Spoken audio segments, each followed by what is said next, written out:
Comenzaremos entonces con el primer panel titulado El modelo de desarrollo rural del proyecto de ley de tierras y desarrollo rural e instrumentos de política para promover el acceso a tierras, la formalización de la propiedad y el desarrollo rural. Este foro es moderado por María Teresa Palacios, consultora ambiental en asuntos sectoriales de WWF.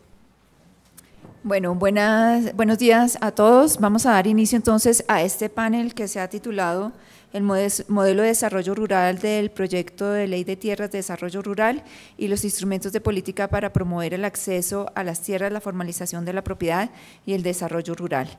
Primero que todo, pues quiero agradecer a los ponentes haber aceptado la participación en este panel. Como lo hemos visto ya en el transcurso de la mañana, el proyecto de ley de tierras y desarrollo rural es un proyecto que se propone desde un enfoque territorial y en esa medida pues una de las preguntas primordiales es ¿cuál es el modelo que se espera de desarrollo rural a través de la implementación de este enfoque? Enfoque que propone, según el texto del proyecto, un aprovechamiento de los recursos en un proceso que conlleve la ordenación del territorio y la sostenibilidad ambiental.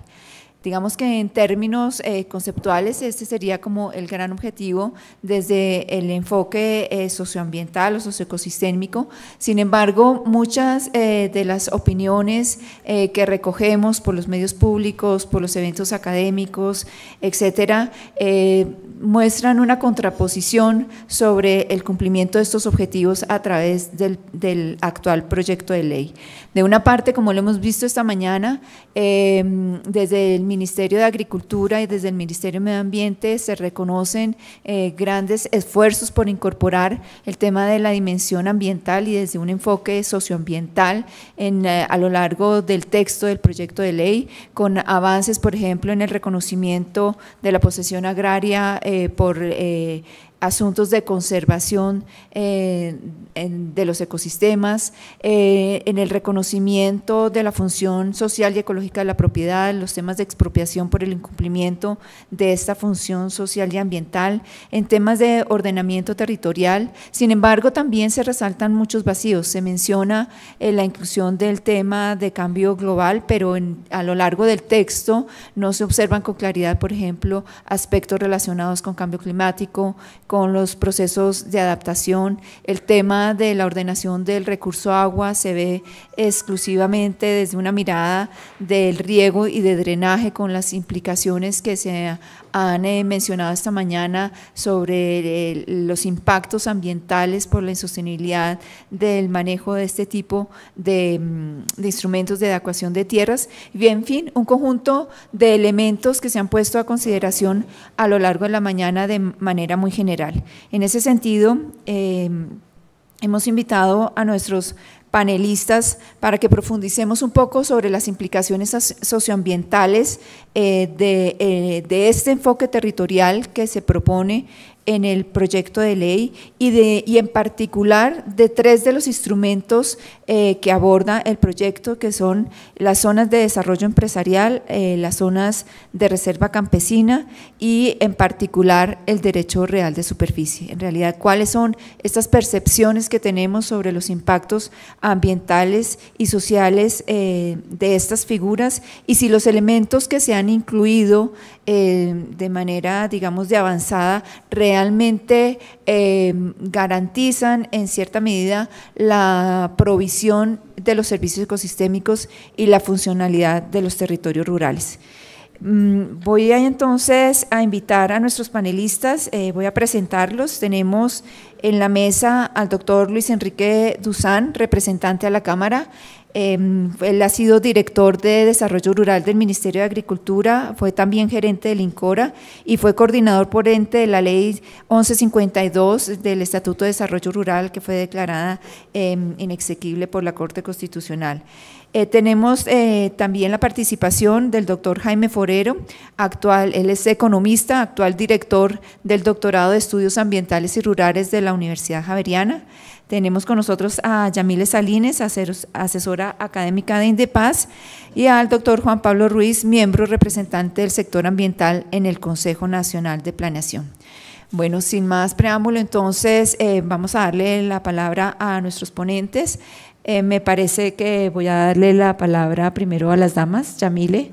Entonces te invito, al finalizar los 15 minutos, por aquí tengo mis notas de anuncios de tiempo. Vamos a tener entonces la sesión abierta de preguntas al público para retroalimentar de una manera más activa y generar una conversación respecto a estos temas. Yamile. Agradezco mucho el enfoque de género aplicado. Creo que la discriminación de género, exactamente.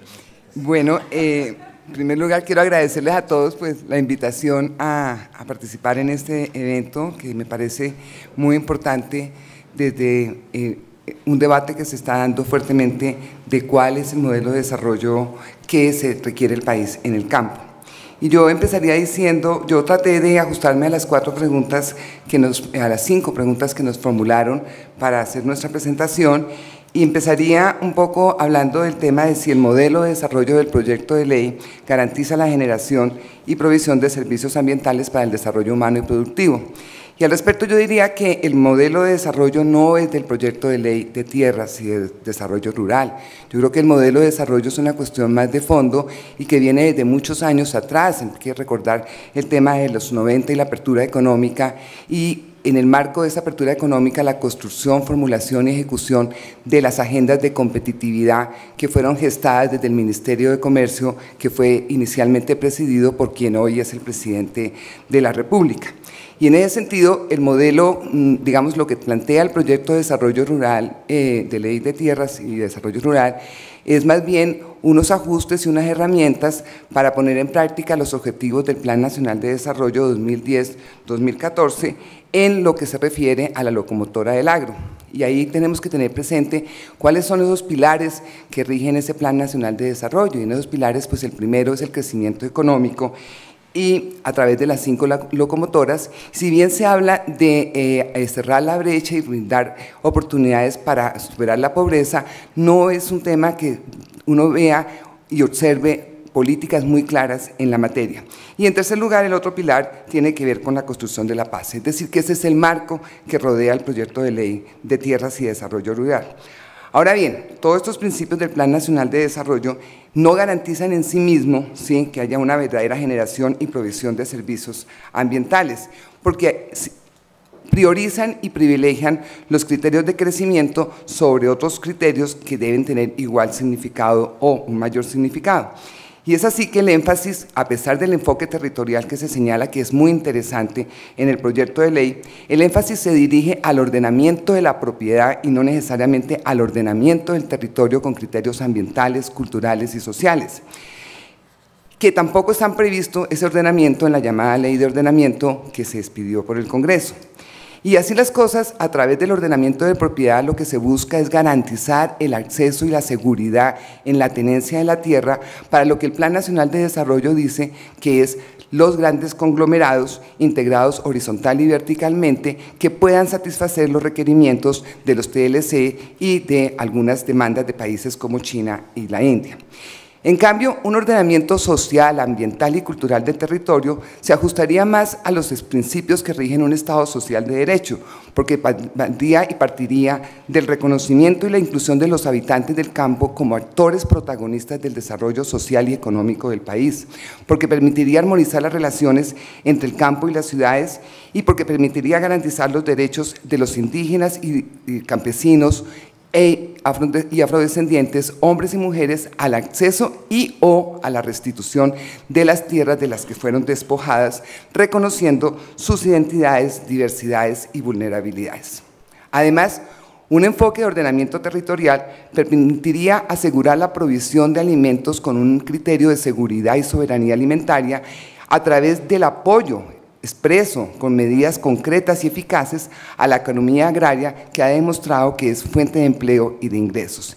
Y permitiría, por supuesto, tema de este foro, valorar los servicios ambientales, no solo bajo una lógica de protección de unos ambientalistas que hablan sobre estos temas, sino también desde una perspectiva económica. Yo diría que las olas invernales nos han enseñado que el costo de vidas ha sido muy alto, el costo de comunidades ha sido muy alto, pero igualmente han significado unas pérdidas significativas en los PIG de las empresas y han significado atrasos y complicaciones para los entes territoriales que han tenido que reconstruir la infraestructura en lugar de invertir recursos en otros fines. Ahora, el tema aquí son si las figuras que contempla la ley, el proyecto de ley, satisfacen estos requerimientos de formalización y acceso a la tierra. Yo diría que en primer lugar las figuras no son nuevas, ¿sí? Las zonas de desarrollo, desarrollo campesino y las zonas de desarrollo empresarial, pues existen desde la ley 160 de 1994, ¿sí? Y en el mismo derecho real de superficie yo diría que tampoco es una figura novedosa. Nosotros tenemos unos precedentes que privilegian el uso sobre la propiedad de la tierra. Están los contratos de participación en el sector de la caña o las alianzas empresariales estratégicas en el palmicultor o el vuelo forestal para el tema de reforestación comercial, y además están los contratos de uso que prevé la ley de víctimas, que privilegian la puesta en marcha de proyectos agroindustriales sobre los derechos de las víctimas a la restitución de sus tierras. Ahora bien, ¿qué es lo nuevo de esta figura, del derecho real a la superficie? Pues que se establece una reglamentación y que se permite que se adelante en territorios baldíos de la nación. Pero ahí viene otro gran problema: ¿dónde están los baldíos? ¿Quién tiene los baldíos? ¿Quién tiene las tierras? Esta mañana ya lo decía el funcionario del Ministerio de Agricultura, como uno de los grandes propósitos de este gobierno es recuperar los baldíos indebidamente ocupados a punta de prácticas de despojo administrativo y de despojo judicial. Y ya con respecto a las otras figuras, las zonas de reserva campesina, es cierto, este gobierno ha propuesto desde que inició recuperarlas y quitarles el estigma que fueron condenadas durante los 8 años de la administración del presidente Uribe, pero sin embargo no se ven los avances en la materia, ni siquiera un caso tan emblemático como es la constitución de la zona de reserva campesina en Montes de María para aliviar la situación de las víctimas por una parte y para legitimar un poco y formalizar la adquisición masiva de esas tierras que habían sido abandonadas por las víctimas. Aún no se ha logrado constituir esa zona de reserva campesina. Y en cuanto a las zonas de desarrollo empresarial, como les decía, también están en la ley desde el 94, no se pudo constituir ninguna. Lo que hace la ley es básicamente eliminar el tiempo, la temporalidad que estaba establecida, que iba hasta 7 años, permitiendo obviamente una lógica de proyectos de tardío rendimiento y de larga duración. Entonces, yo creería que frente a esos propósitos, si se quiere garantizar los fines previstos en materia de acceso a las tierras, pues hay que empezar por recuperar esas tierras. Y recuperar esas tierras no implica solamente mejorar o reducir los plazos de los procesos agrarios, que son los mismos que están en la ley 160, los que contempla el proyecto de ley de desarrollo, sino combatir prácticas agudas y graves de corrupción y prácticas agudas de impunidad en la tenencia y apropiación de las tierras en Colombia. Ahora, evidentemente, la puesta en marcha de estas figuras, si no se tiene en cuenta, no se privilegia ese ordenamiento del territorio con criterios sociales y ambientarios, pues va a afectar y va a agudizar los efectos en la conservación, la restauración y el uso sostenible de los sistemas y de los ecosistemas y los agroecosistemas.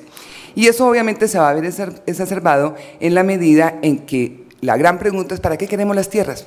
Y entonces uno mira, hay una serie de intereses sobre los territorios, todo el tema de la infraestructura, el tema de la minería, el tema de la misma vivienda, sí, están allí en los territorios y sin un ordenamiento, pues obviamente no se sabe y se traslapan los intereses sobre ellos. Y está claro que las autoridades ambientales, infortunadamente, han venido perdiendo su papel, su protagonismo y su rol en la protección de estos ecosistemas. Se han desdibujado, han perdido los recursos y se han dejado básicamente para soportar, como lo dice el Plan Nacional de Desarrollo, las grandes locomotoras.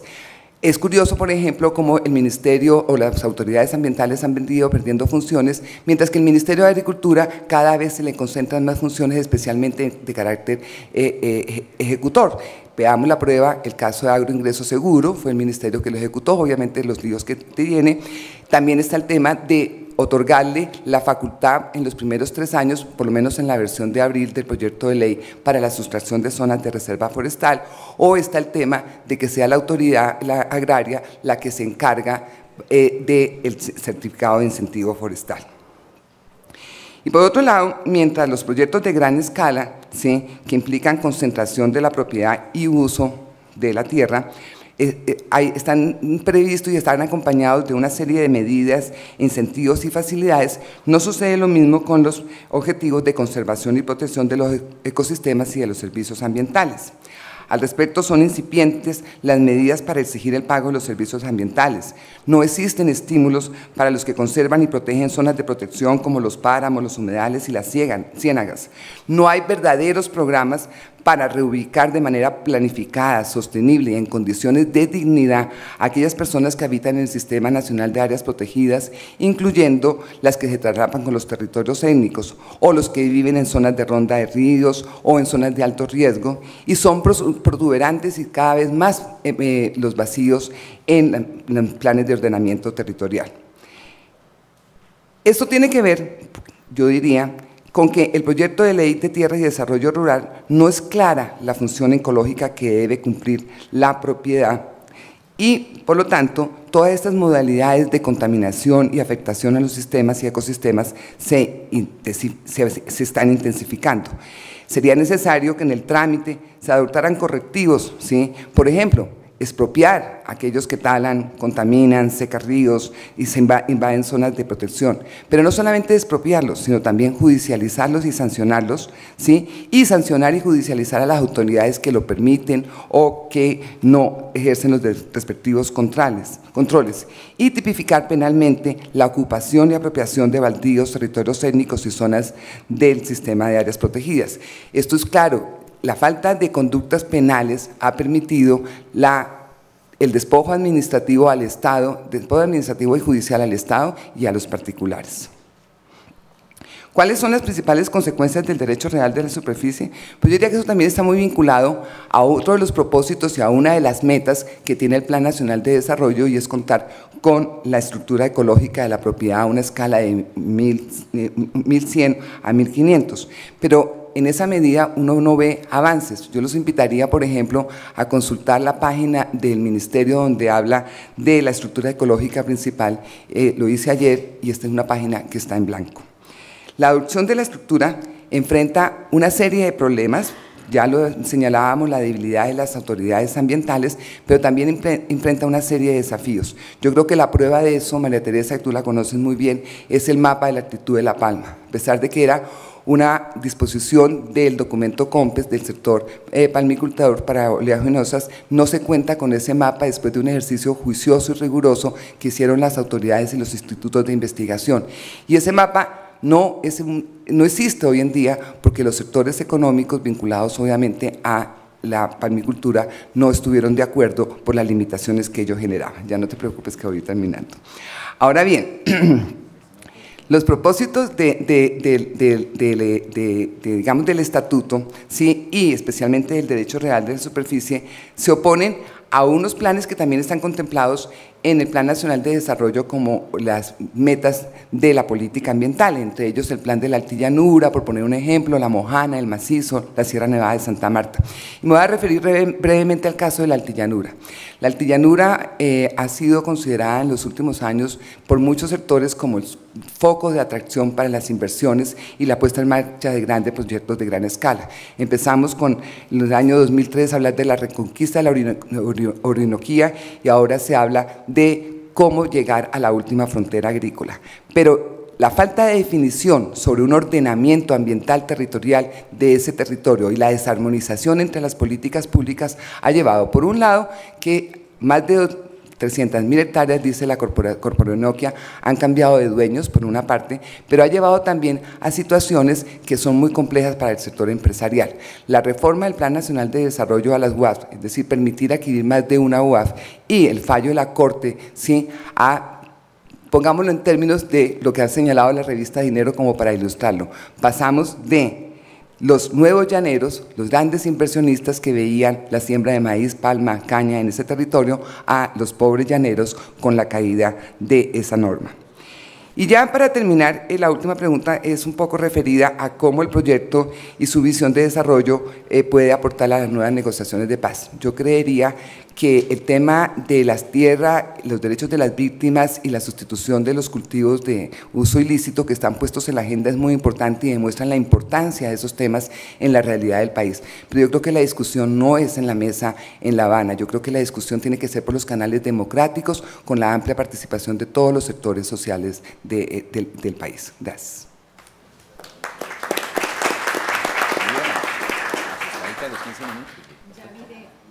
Muchas gracias por la exactitud en el tiempo, sobre todo para poder abordar en 15 minutos tanta complejidad de este tema y ser rigurosa con las preguntas que hemos formulado. Esto hace parte entonces de nuestros insumos en este panel. Vamos a darle entonces la palabra al doctor Luis Enrique Duzán, representante a la Cámara. Esperamos que siga el ejemplo, por supuesto, de Yamile. Bueno, muy buenos días. ¿Aló? Tienes que escuchar ya. ¿Aló? Aló. ¿Ahora sí? Bueno, muy buenos días. Mil gracias por la invitación. Para nosotros los políticos no es tan fácil reducirnos a 15 minutos. Pero igual mi interés principal en la participación de este importante evento de hoy es más escuchar que participar. Sin embargo, acepté esta invitación para dar algunas ideas de lo que estamos pensando algunos desde el Congreso de la República sobre este tema que igual consideramos es de la mayor trascendencia para el país. Efectivamente, este es un proyecto de ley que por el nombre uno de entrada tendría una mayor expectativa, pero creo que igual hemos avanzado y pues obviamente no voy a actuar como defensor de oficio del proyecto, es un proyecto de iniciativa del Gobierno Nacional y en la medida en que se ha presentado al Congreso de la República, pues nos pronunciaremos sobre el mismo e intentaremos enriquecerlo y por supuesto abrir la participación de todos los sectores para que logremos una buena ley.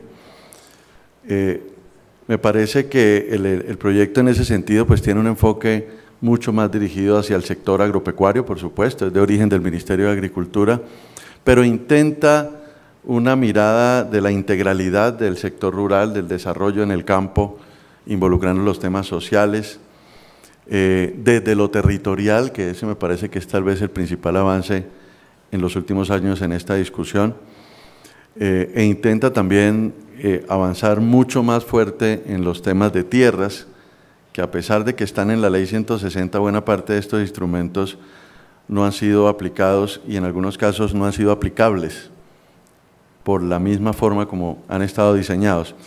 Pero yo quisiera hacer como más sobre el proyecto algunas reflexiones sobre cómo veo yo el tema del desarrollo rural en Colombia y cómo creo que podemos desde el Congreso alimentar este proyecto de ley.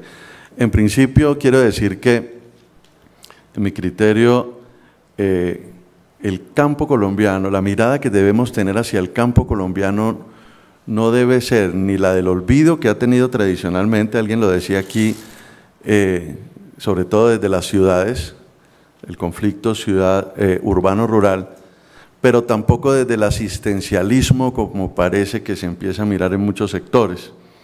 Yo soy un convencido que es en el campo colombiano donde está la riqueza del país, donde tenemos el gran potencial para desarrollar este país, donde tenemos un potencial en alimentos que creo que es conocido por todos, la FAO, todo el mundo está hoy preocupado a nivel internacional por lo que ya se ve como una crisis mundial de alimentos y Colombia es de los pocos países que aún cuenta con territorio amplio para crecer en producción de alimentos, no solamente para nuestro consumo, sino para venderle al resto de la humanidad. Y estamos muy lejos de hacerlo. Aquí lo planteaba el funcionario del Ministerio de Agricultura en las áreas, más de 20 millones aptas para agricultura de las 114 que tenemos y no llegamos a 4 millones explotadas en agricultura en Colombia. En el tema forestal creo que tenemos también un potencial inmenso en ambas miradas, la ambiental y la de la biodiversidad, pero también en la mirada comercial. De hecho, en este momento en la Cámara de Representantes estamos tramitando un nuevo proyecto de ley forestal comercial. Es el tercer intento, sacamos una ley general forestal hace unos años que fue declarada inexequible, donde intentamos la mirada del bosque natural y de las plantaciones forestales comerciales a la vez.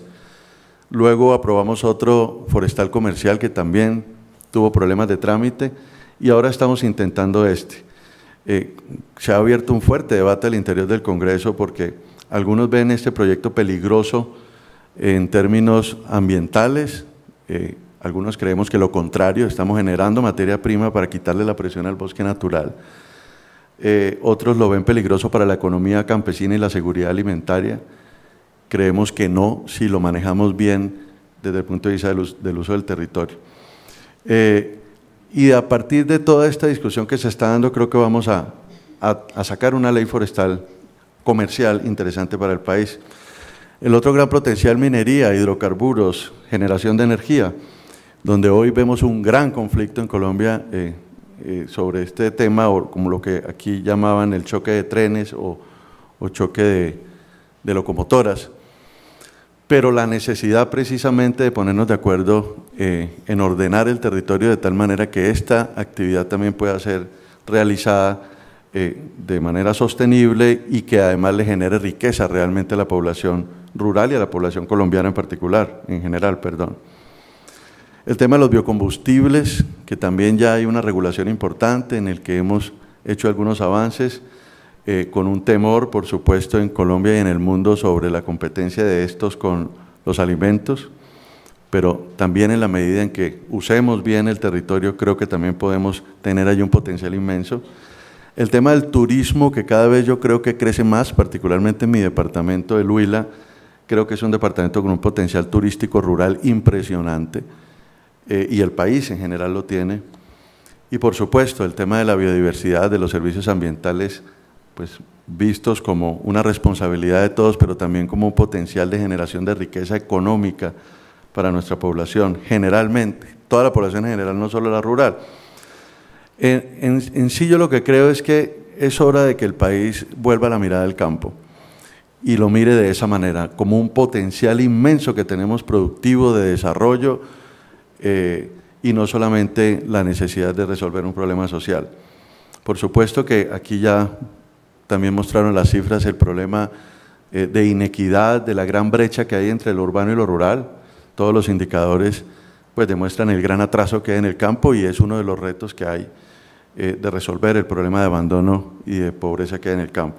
Y también el gran conflicto que ha habido durante tantos años sobre la propiedad de la tierra, pero también sobre el uso del suelo, que es evidente. En el tema de la propiedad de la tierra, también aquí mostraron unas cifras de la concentración, este es de los países de mayor concentración de la tierra en el mundo, pero también del mal uso que damos.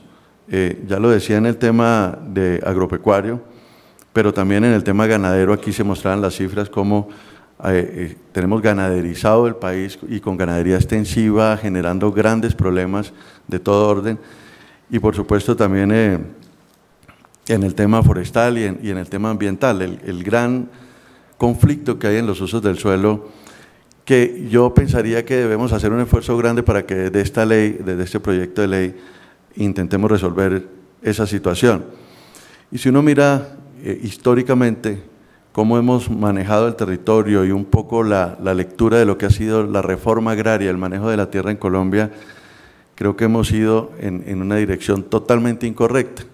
Yo fui funcionario del INCORA y también del Ministerio de Agricultura y obviamente pues apliqué unas políticas de su época, pero esa oportunidad me hizo ver un poco en retrospectiva lo que ha sucedido con el manejo de la tierra en Colombia y soy un convencido que nos hemos equivocado muchísimo. En lugar de distribuir la buena tierra al interior de la frontera agrícola de manera sostenible, eficiente, cerca de los centros de consumo, utilizando la infraestructura, lo que hemos hecho es llevar a los campesinos a las zonas más alejadas, a las zonas de ladera, en detrimento del medio ambiente, ampliando la frontera agrícola de manera indiscriminada y a un costo muy alto luego el Estado intentando llevarles servicios, energía, vías, salud, educación, etcétera. Y por supuesto, buena parte de ellos en esas condiciones difícilmente pueden ser competitivos. Y seguimos cada día con mayores índices de concentración de la tierra en pocas manos. Aquí hay un problema estructural que si no logramos resolverlo de tenencia de la tierra, difícilmente vamos a poder hablar de paz en Colombia y de desarrollo. En este sentido, en este marco, yo creo que es una muy buena oportunidad la que tenemos, que el gobierno tenga un proyecto de ley que quiera dar esta discusión, que hay que mirarlo también con otros proyectos de ley que están en curso, la que hablaba de forestal, la ley de la reforma de las corporaciones autónomas regionales, que algunos creemos debe ir más allá que reformar las corporaciones autónomas regionales, vale la pena una revisión del Sistema Nacional Ambiental en nuestro concepto, la ley de reforma del Código Minero, que también nos parece que ese va a ser un tema trascendental en esta discusión y que no pueden ser ajenas ni desligadas.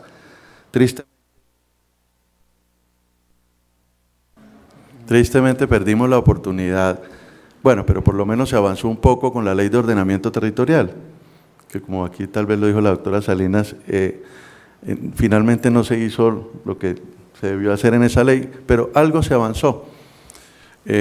Porque finalmente todo esto está enmarcado en ese tema del ordenamiento territorial, cómo tenemos un territorio con tantas riquezas y cómo lo pudiéramos utilizar eficientemente para que todo el país pudiera disfrutar de esa riqueza, todos los habitantes urbanos y rurales, y hacerlo de manera sostenible. Creo que aún tenemos las posibilidades de hacerlo y creo que ese es uno de los grandes retos de este proyecto de ley. Me parece que el enfoque integral y territorial es un avance importante en el proyecto, yo no lo subestimo, sin embargo, aquí el Ministerio de Agricultura plantea como si estuviéramos arrancando de cero. La Ley 160 ya habló del Sistema Nacional de Reforma Agraria y Desarrollo Rural, ya creó unos subsistemas, hay una cantidad de entidades, pero finalmente ninguna de las, o casi ninguna de las demás entidades sienten que hacen parte de ese sistema y que tienen que tener un enfoque compartido del desarrollo rural. Creo que hay un problema institucional también que resolver aquí fundamental y en eso me parece que es una de las grandes falencias de este proyecto de ley, que tenemos que poner sobre la mesa el tema institucional, no solamente lo público nacional, sino también lo territorial, precisamente a partir del enfoque territorial, pero además la relación con los sectores gremiales, organizaciones campesinas y sociedad civil con quienes se tiene que construir este desarrollo rural. Creo que en eso hay una gran falencia y en lo que tenemos que avanzar aún más. Creo que tenemos que intentar incorporar instrumentos mucho más concretos para resolver los conflictos en el uso del suelo. Y me parece que no tiene que ser desde la mirada sectorial del Ministerio de Agricultura y Desarrollo Rural, sino algo que trascienda lo sectorial. Ahí yo no descartaría que retomáramos la discusión de un gran consejo, una unidad nacional que permita desde los diferentes sectores dar esta discusión. No es el Ministerio de Agricultura coordinando con cada uno de los sectores, sino me parece que tiene que ser la mirada integral del tema con todos los actores. En términos del sector agropecuario, creo que hay que avanzar mucho más en el ordenamiento productivo del territorio. Aquí cometemos grandes ineficiencias, el mercado o cómo funciona el tema de los productos agropecuarios es caótico. Creo que se necesita mucho mayor intervención del Estado y desde aquí creo que podemos dar instrumentos para que el Estado intervenga esos mercados, regule mucho más, pero ordene mucho más junto con la población productivamente el territorio. Casi que aquí el campesino produce lo que puede en el momento en que sea, en cualquier parte, para cualquier mercado, al garete. Casi que todo el sector funciona así, sobre todo cuando se habla de economía campesina. Allí me parece que falta que el proyecto se ocupe mucho más de cómo trabajar de la mano de la economía campesina ese ordenamiento productivo del territorio. Y por supuesto que el tema, en la medida en que se mire el territorio de esta forma, debe llevar a incentivar una mejor ocupación del territorio, porque como lo dije anteriormente, aquí la gente se ubicó donde pudo y luego el Estado detrás intentando resolver problemas sociales, en lo cual por supuesto que se ha quedado muy corto, de donde está ubicada la población. Yo creo que aquí hay que intentar cambiar el concepto, por supuesto esto debe ser un proceso de largo plazo, que no es que el Estado llegue donde estén los más pobres, sino intentar que los más pobres estén donde puedan dejar de serlo y que además lo hagan de manera sostenible y amigable con el medio ambiente. porque estoy seguro que una parte importante de la población rural no ha estado donde debería estar, y estando allí jamás va a salir de la pobreza. Creo que hay que hacer un proceso de reocupación territorial, de reordenamiento productivo del territorio, y que la gente se ubique realmente donde puede salir adelante, donde puede aprovechar toda esa riqueza que tenemos. Por supuesto que eso tiene que pasar por un proceso de redistribución de tierras mucho más agresivo que el que está planteado hasta ahora. En ese sentido, bueno, para terminar con el tema de tierra, yo creo que en el tema de tierra, así algunos digan que el proyecto tiene mucho énfasis en el tema de la tierra, yo creo que nos quedamos muy cortos en el tema de la tierra, porque casi que estamos retomando los instrumentos que ya existen. Yo avanzaría mucho más en la extinción del dominio por el inadecuado uso o cumplimiento de la función social y ecológica de la propiedad. Aquí todos lo han dicho en la función ecológica, pero tenemos que ese instrumento hacerlo verdadero. Hacía muchos años no se hacen procesos de extinción del dominio, además son supremamente engorrosos y duran décadas los procesos de extinción del dominio. Entiendo que se está mejorando aquí algo el instrumento, pero creo que hay que ir mucho más allá. Creo que hay que tocar un tema que aquí le tenemos algún temor, y es el tema del catastro y el tema de la tributación predial rural.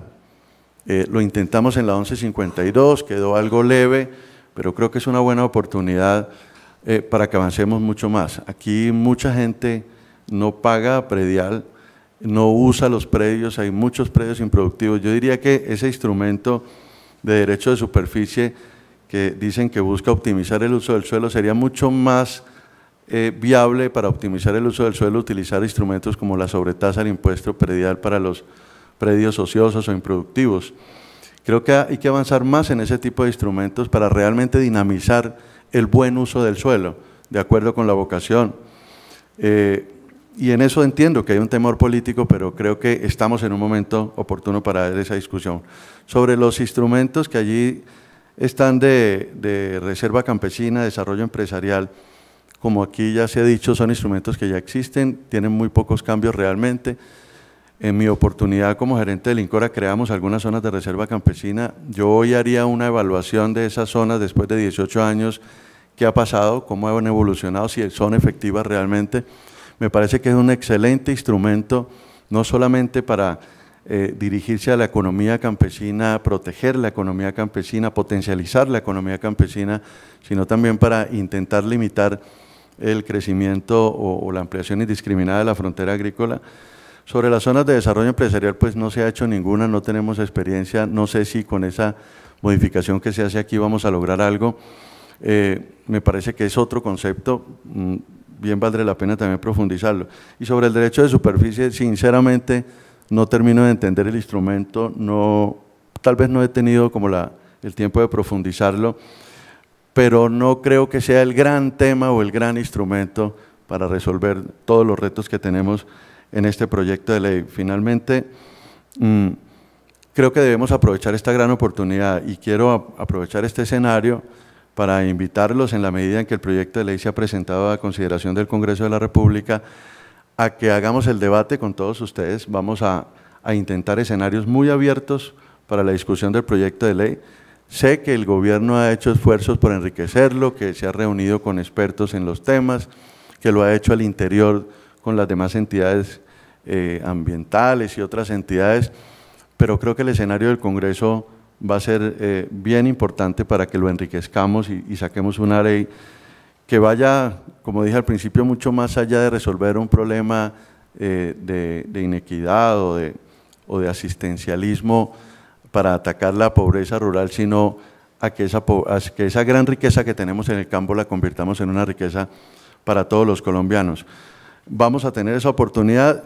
Yo hice la pregunta aquí al Ministerio de quiénes estaban en la mesa de negociación sobre el tema de desarrollo rural y tierras y cómo iba a ser la articulación con este proyecto de ley. Comparto en que el tema debe ser discutido dentro de la institucionalidad, independiente de lo que allá estén hablando, y que se logra un acuerdo de paz, que entonces ellos se incorporen a la discusión. Creo que en los tiempos tendrá que ser así, se incorporen a la discusión como otros actores que seguramente serán importantes y reconocidos, pero sin dejar de lado a los actores que han estado tanto tiempo al interior de la institucionalidad dando estas peleas. Ahorita hacía un comentario sobre que aquí en Colombia hemos cogido que privilegiamos a un tipo de población y con eso desconocemos al resto. Entonces, algún día le decíamos a la directora del INCODER, ¿cómo van a hacer con el proceso de paz? ¿Qué le van a dar a los desmovilizados? Si son 15.000 guerrilleros que se van a desmovilizar, ¿qué tipo de trato le vamos a dar? Seguramente un trato especial para convencerlos de que se desmovilicen, pero si no resolvemos antes el tema de las víctimas, pero también no resolvemos el tema de los campesinos que se han aguantado allá, el rigor del conflicto y del abandono del Estado, no vamos a resolver jamás esta problemática. Hay que hacer una mirada integral e incluyente con todos los tipos de población. O esa otra discusión que hay que dar es con la población indígena, porque también creo que nos hemos excedido en algunos casos. Ahí vemos el conflicto del Cauca. Tenemos que atender indígenas, pero por supuesto, pero también tenemos que atender campesinos, porque ya los campesinos sienten que no caben en ninguna parte. Tienen que ser o indígenas o población desplazada para poder tener una atención por parte del Estado. Se ve en la política de reforma agraria del INCODER, prácticamente no hay un peso para atención a la población campesina. Yo quería hacer esta reflexión final diciendo que aquí tenemos que participar todos, dar una discusión, mirando esa gran riqueza y ese gran potencial que tenemos en el sector rural. Gracias. Muchas gracias por su participación. Bueno, empezamos a encontrar algunos elementos comunes, por supuesto, de preocupación para todos, sobre todo los temas de ordenamiento territorial en un territorio rural donde efectivamente participan y son activos diferentes actores, diferentes sectores. Me parece importante los planteamientos sobre la necesidad de una instancia intersectorial que defina prioridades de ocupación y de uso de estos territorios. Voy a darle la palabra entonces al doctor profesor Jaime Forero, quien, como he mencionado, es economista y director del doctorado en estudios ambientales y rurales, y quien además ha tenido una activa participación en la redacción del proyecto de ley. Bueno, muchas gracias, buenos días. Es muy cierto que el problema rural actualmente y desde hace un tiempo, pero con especiales manifestaciones en los últimos años, pasa por el problema de la minería, y que esta ley, la Ley de Tierras y Desarrollo Rural, no se ocupa casi que ni tangencialmente del problema de la ocupación productiva del espacio rural, de la distribución del espacio en función de los proyectos mineros. Pero no lo hace porque, de acuerdo con la explicación de los juristas, perdería su unidad de materia y perdería su viabilidad constitucional. También es cierto que en este momento la discusión de un proyecto como estos adquiere una significancia muy especial en la medida en que se están llevando a cabo los consabidos diálogos de paz, y que tierras y desarrollo rural es uno de los principales puntos, sino el principal punto en discusión. Y entonces el ejercicio que podamos hacer acá y en otros foros y en otros encuentros de la sociedad civil es fundamental para poder contribuir a ese proceso.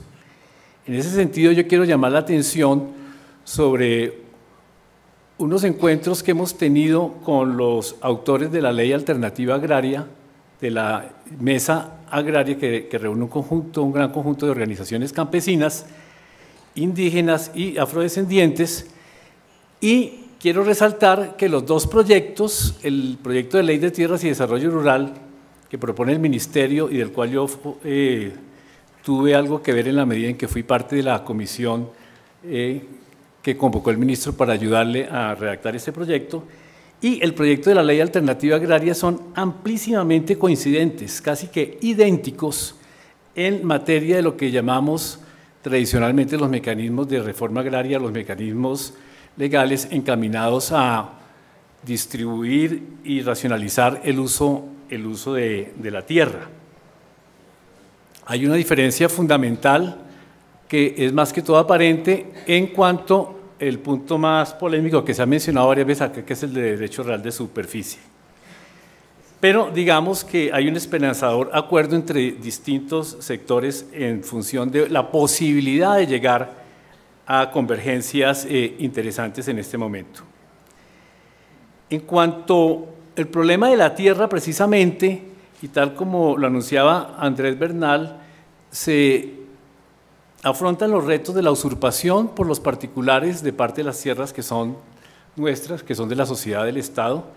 Se afrontan problemas de la enorme concentración de la propiedad territorial, de la informalidad en los títulos de tenencia, en los derechos de propiedad, casi el 50% de los títulos no son debidamente legales, y se afrontan los problemas del uso inadecuado de la tierra en proporciones extremas, 40 millones de hectáreas, o 35, 40, depende de cómo se miden en ganadería extensiva, contra unos 8 millones de hectáreas entre ganadería y agricultura bien utilizados. En cuanto a formalización, como ya fue expuesto acá, hay toda una cantidad de instrumentos que retoman la antigua legislación agraria, pero que la colocan en la orden del día, y hay algunas novedades bien interesantes, como es que en adelante, aprobada la ley, si se aprueba el mecanismo por medio del cual se usurpó la tierra, en grandes proporciones el de prescripción del dominio adquisitivo contra indeterminados, queda completamente eliminado, y más aún, la ley crea una jurisdicción para tratar de recuperar las tierras que fueron adquiridas mediante ese mecanismo. Lo otro, como ya se explicó, es que hay unos planes de formalización por barrido en los cuales tienen prioridad, absoluta prioridad, los campesinos y las tierras adjudicadas mediante la unidad agrícola familiar, las personas que les adjudicaron algún baldío y que se tomaron más de las hectáreas que les correspondían de acuerdo con esta medida de la unidad agrícola familiar, tendrían que devolver, o las tierras que tienen la propiedad revertirían inmediatamente al Estado de aplicarse la ley. Es decir, hay toda una propuesta bastante agresiva de parte del Estado para utilizar mecanismos para la formalización de los derechos de propiedad, cosa que es absolutamente indispensable para cualquier modelo de desarrollo. El que tú quieras, cualquier modelo de desarrollo tiene que fundamentarse con una clarificación de los derechos de propiedad, y eso es extremadamente importante. Ahora, como dice el congresista Duzán, pues sí, se están tomando instrumentos antiguos, pero, repito, se ponen a la orden del día, y, por ejemplo, dos instrumentos centrales que son la extinción del dominio y la expropiación se hacen por vía administrativa y no por vía judicial. Se toman se prescriben los reglamentos que hacen más expedito estos mecanismos y que lo hacen más posible, tratando, ojalá se consiga, de eliminar todos los obstáculos que se pusieron en el pasado. Y como se ha destacado acá, no sé por qué tú lo dijiste en algún momento y después lo negaste, la extinción de dominio y la expropiación se justifican, de acuerdo con la Constitución del 91, no solamente en la función social de la propiedad, que viene del año 36, sino en la función ecológica de la propiedad. De tal manera que cuando haya violación relativamente grave de los códigos de recursos naturales y de protección de los recursos naturales, el Estado debe proceder de oficio a expropiar sin indemnización. Es un mecanismo que, si se aplica, tendría consecuencias quizás bastante importantes. Lo otro es que esto todavía está muy tímidamente planteado, pero quedó muy tímidamente planteado en la última redacción, pero creo que hay que trabajar sobre eso y reafirmarlo con toda la importancia que merece. Es que el Estado no indemnizaría a los particulares que sean expropiados, sino por el valor catastral declarado de sus predios. Eso sería una medida realmente revolucionaria en términos del mercado de tierras, por las consecuencias que eso implicaría en el uso adecuado de la tierra. No me puedo extender sobre este tema, pero basta decir con que la no tributación, no sé si ustedes leyeron la columna de Coronel en Semana la vez pasada, una persona que tiene unas tierras muy valiosas en el Valle del Cauca, 700 hectáreas, paga $30 anuales por las 700 hectáreas. Entonces, la no tributación es uno de los incentivos perversos fundamentales a la concentración improductiva de la tierra.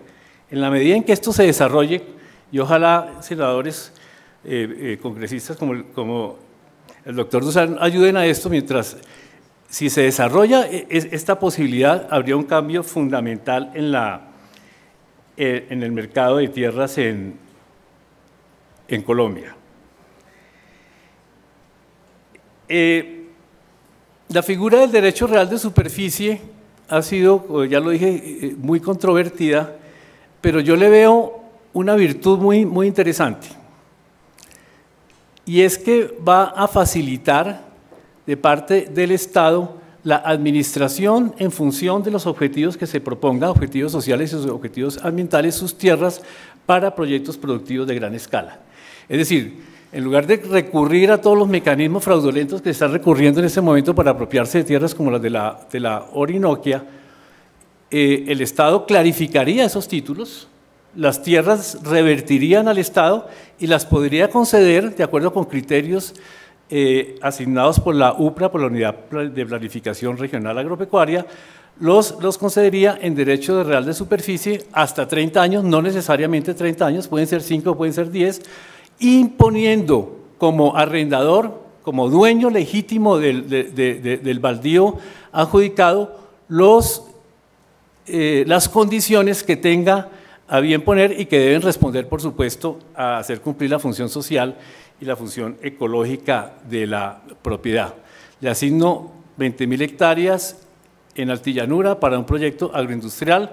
Usted no puede meter ganadería extensiva, sino solamente los cultivos con que se comprometió, con determinado tipo de maquinaria, con determinado tipo de tratamiento de suelos, con determinado tipo de fertilización, etcétera. Y usted debe recuperar de esas hectáreas, debe recuperar las 1.500 que son morichales. Se puede imponer esa condición, el Estado puede imponer las condiciones que quiera como legítimo propietario de las tierras, y si el superficiario no cumple con las condiciones, de hecho, de acuerdo con la ley, revertirían al Estado.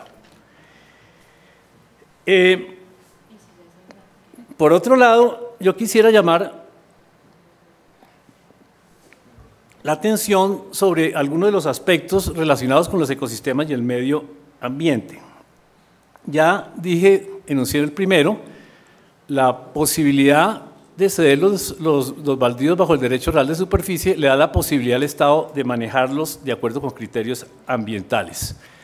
También ya enuncié otro, la expropiación y la extinción de dominio, cuando afecten sensiblemente las cuencas hidrográficas, cuando afecten sensiblemente la biodiversidad, cuando afecten sensiblemente las carreteras, cuando sean responsables, el mal uso de la tierra, sea responsable de lo que conocemos aquí, por ejemplo, como la catástrofe invernal o todo tipo de efectos ambientales indeseables, contaminación igualmente, se puede aplicar o bien en algunos casos extinción de dominio o bien en algunos casos expropiación por vía administrativa.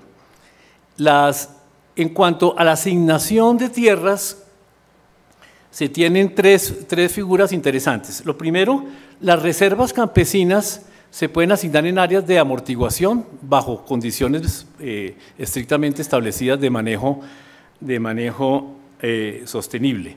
Segundo, se crea una UAF, que es una UAF ambiental o una UAF ambiental, por medio de la cual se puede asignar una extensión de tierra mayor a la estipulada en la UAF agropecuaria para proyectos familiares de manejo sostenible. Se consagra la posibilidad de asignar tierras para lo que conocemos como las reservas naturales de la sociedad civil. Y una de las cosas más importantes es que están previstos los mecanismos en cuanto a la legitimización de los derechos de propiedad del Estado, están previstos los mecanismos para deslindar lo que le pertenece al Estado de lo que le pertenece a los particulares, y se estipula que lo que le pertenece al Estado por motivos de ser tierras establecidas o ser explotaciones establecidas en ecosistemas frágiles, por ejemplo, mojanas, páramos, humedales, etcétera, revertirían inmediatamente inmediatamente al Estado, y el Estado o bien las va a dedicar a conservación o bien las puede adjudicar para algún uso sostenible. Entonces, yo creo que en materia ambiental hay avances significativos, no todos los que hemos oído expresar acá, pero sí avances significativos que creo que pueden suscitar algún tipo de acuerdo. Y otros elementos que han sido requeridos acá, que han sido solicitados, como darle una mayor importancia a la regulación de la utilización y afectación de los servicios ambientales, como crear incentivos y subsidios para la reconversión productiva, para sistemas orgánicos, para sistemas de producción sostenible, para manejo sostenible de ecosistemas estratégicos, pues no le veo ningún problema. No soy el ministerio, por supuesto, pero en este momento la ley está en manos nuestras, estamos discutiéndola. Yo no veo ningún problema en el espíritu de la ley, en el espíritu en que está construido este texto, de incorporar esas peticiones y, como les digo, llegar a un acuerdo. Y termino con lo del modelo de desarrollo. Es muy fácil decir que como en los años 90 se hizo una apertura y ahora todo es neoliberal, la ley es neoliberal porque está dentro de la estrategia del Plan Nacional de Desarrollo, dentro de la estrategia santista. Eso tiene mucho de cierto, ¿correcto? Pero también si nosotros miramos lo que ha sucedido desde los años 90 hacia acá, pues sí, ha habido un propósito claro y deliberado de basar el desarrollo económico en la competitividad de la agricultura y la agroindustria a gran escala, eso es innegable. Pero también ha habido esfuerzos como las zonas de reserva campesina, como el mantenimiento de la UAF, como la adjudicación de baldíos por medio de UAF, como líneas de crédito, como otra cantidad de cosas, y como la asignación de tierras por medio del frustrado mecanismo de mercado de tierra. Ha habido intentos para mantener, de alguna manera, la posibilidad de un espacio para la economía campesina, que, como alguien dijo acá, es protagonista de nuestro sistema agroalimentario, aunque sea alguien exageró un poco las cifras. Pero si nosotros analizamos el texto de la ley, hacemos lo que los filósofos llaman la hermenéutica del texto, y no el contexto en que está producido, porque si yo digo el contexto es neoliberal, la ley es liberal, no, el neoliberal no la discutamos, ¿cierto? Se acabó la discusión. Pero si analizamos el texto de la ley, es claro que es una ley incluyente, es decir, tiene medidas para preservar y desarrollar y ampliar los territorios de comunidades étnicas. Tiene medidas para proteger y recuperar los derechos de propiedad de los campesinos y de un sector nuevo que surge en Colombia y en el mundo, que es la llamada agricultura familiar no campesina. Es clarísimo que el Ministerio de Agricultura, en cabeza del ministro, está empeñado en la restitución de tierras y está empeñado en restituir y en defender los derechos de propiedad de las comunidades campesinas, indígenas, etcétera, y eso se plasma en la ley. Pero también es clarísimo que el Ministerio de Agricultura en este momento tiene una posición bastante radical para favorecer los emprendimientos agroindustriales con capital extranjero. Eso también se refleja en la ley. Pero fíjense ustedes que de todas maneras hay restricciones hasta donde se puede. Por ejemplo, de acuerdo con la ley, ningún extranjero persona natural o jurídica, puede recibir baldíos, tierras de baldíos, y ningún extranjero puede acudir al mecanismo de comprar más de 10 unidades agrícolas familiares. Yo que pienso particularmente que la apropiación exagerada de la superficie agraria, ilimitada y exagerada de la superficie agraria en Colombia o en cualquier país, deja de ser un problema de utilización productiva, deja de ser un problema de frontera agraria para pasar a ser un problema de soberanía nacional. Si el señor X, Carranza, por ejemplo, tiene 700.000 hectáreas en el llano, o 100.000 o 50.000, dentro de ese territorio no se puede ejercer el Estado de Derecho, de ninguna manera. Es un territorio excluido del Estado de Derecho. Es un problema de soberanía nacional. Entonces yo creo que sería un problema que habría que atacar. Yo pienso en una fórmula un poco rupestre no se puede tener más del 10% de la superficie agraria, no total, sino la superficie agraria de un municipio. Más del 1% de la superficie agraria de un departamento. Hay legislaciones en el mundo que se han pronunciado en ese sentido, y más del 0.5% de la superficie agraria nacional. El 0.5% de la superficie agraria nacional son 200.000 hectáreas. Y termino con un minuto, ¿puedo terminar? Y termino con una pregunta que me hacían, bueno, ¿esta ley tiene realmente la capacidad de cumplir los objetivos que se propone? La respuesta es un no muy amplio y un sí relativamente modesto. Un no muy amplio en el sentido en que todos estos mecanismos que van a mejorar sustancialmente la capacidad de intervención del Estado en materia de legitimización de derechos de propiedad, de uso productivo de la tierra, de velar por los derechos de propiedad de la población vulnerable, etcétera, su aplicación van a depender mucho, en gran parte, de la voluntad política de los gobiernos y de los recursos que se destinen. Pero es un mejor mundo jurídico, es un mejor mundo institucional en materia jurídica. Queda pendiente el debate institucional, no tengo tiempo de referirme a él. Pero sí hay algunos mecanismos, como por ejemplo la extinción de dominio de oficio por violación de los códigos de recursos naturales, o si sacamos adelante lo del catastro, que sí tendrían efectos directos e inmediatos una vez promulgada la ley. Entonces, yo creo que sobre estos textos podemos tratar de construir un consenso, unos acuerdos para que el país nacional, sus fuerzas vivas, los representantes de los diferentes sectores académicos, gremiales, campesinos, ONGs, etcétera, indígenas, negros, podamos llegar a algún acuerdo y decir, el país tiene esta posibilidad en sus manos para ofrecer en los actuales momentos en que se está jugando la paz en Colombia. Muchas gracias.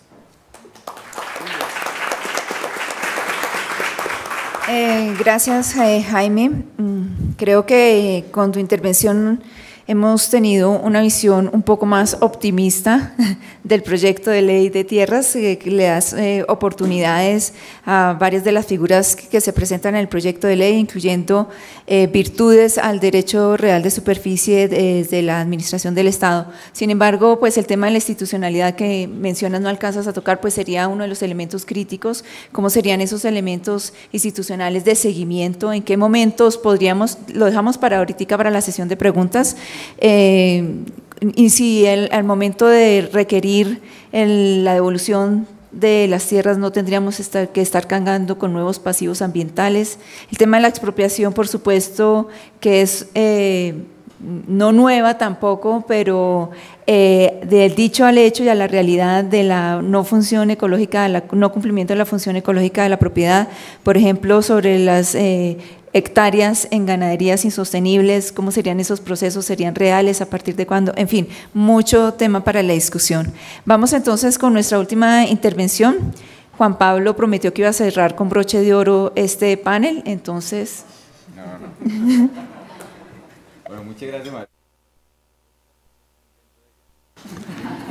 No, la ventaja de ser el último es que uno puede decir que está de acuerdo con todo lo políticamente correcto dicho por ustedes y que puede enfatizar lo políticamente incorrecto. Entonces, yo voy a empezar señalando que cuando uno lee la ley de tierras, el proyecto de ley, dice, hombre, seguro que Jaime participó en parte de la redacción, pero no en toda. ¿Por qué? Porque es que el enfoque no es el mismo a lo largo de la ley. O sea, uno lee la ley y ve el artículo 5 y dice, hombre, claro, el enfoque territorial está ahí, habla de multiplicidad de sector, de simultaneidad, de heterogeneidad ecosistémica y social, de articulación productiva, de vinculación institucional, de integralidad entre lo público y lo privado, de equidad de género inclusive, de sostenibilidad económica y ambiental, de proyectos de largo plazo y de inclusión con equidad. Y uno dice, hombre, ahí estamos, pero empieza a ver ya lo que es el desarrollo de la ley y el articulado se focaliza en ordenar, en el mejor de los casos con equidad, la propiedad del suelo rural, prioriza el uso del suelo de la tierra el uso de la tierra según su potencial agropecuario, que a mi modo de ver es uno de los indicadores del carácter bien arcaico, digámoslo así, de la ley. Y finalmente, propone un plan de ordenamiento, los planes de ordenamiento territorial, siguiendo los principios, digamos, del sector agropecuario y diferenciando la conservación de ecosistemas estratégicos de los ecosistemas productivos, digámoslo así. Y ese es otro, a mi modo de ver, de los elementos arcaicos de la ley, pretender que la conservación se hace por fuera de la producción y se hace en territorios aislados a los territorios en los cuales producimos. En la red de reservas de la sociedad civil ese debate lo vimos hace 20 años y resolvimos que obviamente el mosaico de conservación de una reserva natural incluye áreas de conservación y áreas de producción en el mismo espacio productivo y en la misma unidad productiva. Ahora, si uno dijera, hombre, ese enfoque que le dio Jaime seguramente de territorial a la ley se desarrollara a través del articulado, tendría uno que ver que el ordenamiento territorial tendría que estar en función de las variables de cambio climático y tanto de los usos agropecuarios como de los usos no agropecuarios del espacio rural, que el desarrollo rural tendría que estar estrechamente articulado con el desarrollo urbano, es decir, de la relación entre el desarrollo rural y el urbano tendría que surgir la propuesta de ocupación del territorio, que la función ecológica de la propiedad privada, como se ha dicho aquí, pues tiene que recuperarse en el sentido de hacerse efectiva, y siempre se dice, hombre, es que eso es muy complejo, y uno dice, hombre, pero ¿qué tan complejo es aplicar lo que dice el Código de los Recursos Naturales si es que todos los ríos y quebradas y nacimientos de agua están identificados y en todos los casos hay una franja de protección que debería hacerse y resulta que esa franja de protección nunca se cumple? Yo tuve la experiencia hace unos días recorrer una quebrada en una zona de minifundio de Machetá, preguntándole a la gente por eso, por la conservación de las riberas de las quebradas, porque obviamente las vacas llegan y toman agua en la quebrada y el pastizal está ahí para adelante. Y uno concluye que no es que la ley se incumpla, es que se desconoce. O sea, la gente ni siquiera sabe que eso es parte de su obligación como propietario. Entonces yo creo que si pusiéramos 2 o 3 buenos ejemplos de expropiación por no cumplimiento, no de una función ecológica muy compleja, sino tan sencilla como la conservación de los cauces de agua, hombre, con que publicáramos eso, Manuel en una columna y yo en otra, seguramente que la gente empezaría a ponerle atención a esos temas. O sea, lo que pasa es que la cosa no se concreta. Y finalmente, el otro tema que sorprende en la ley de tierras, y más que en todo en la de desarrollo rural, es que la adaptación del sector agropecuario al cambio climático no aparece como un hecho crítico y esencial. Y en el tema de la institucionalidad no se toma en cuenta la necesidad de adaptar las instituciones al tema del cambio climático. Pero bueno, si nos vamos nosotros a unas consideraciones generales, pues lo primero es que obviamente el desarrollo rural no es sinónimo del desarrollo del sector agropecuario, que el uso del territorio rural no se debe definir por vocación agropecuaria o forestal, ¿no? Porque esa es la otra, no, pero es que no es solamente si es agrícola o si es ganadero o si es forestal, es que los tres no son suficientes, todos ellos están asociados a una forma de uso que supone una producción dentro del sector agropecuario, cuando en realidad el uso del territorio tiene que relacionarse y expresarse a través de la relación campo-ciudad y los servicios ambientales. El espacio rural pues genera unas externalidades económicas y sociales que impactan el desarrollo nacional. Solo como ejemplo, que lo he repetido en algunos escenarios, en el año 2004 nosotros valoramos el servicio ambiental de la conservación de Chingaza, que es obviamente el caso extremo del valor de un servicio ambiental en Colombia.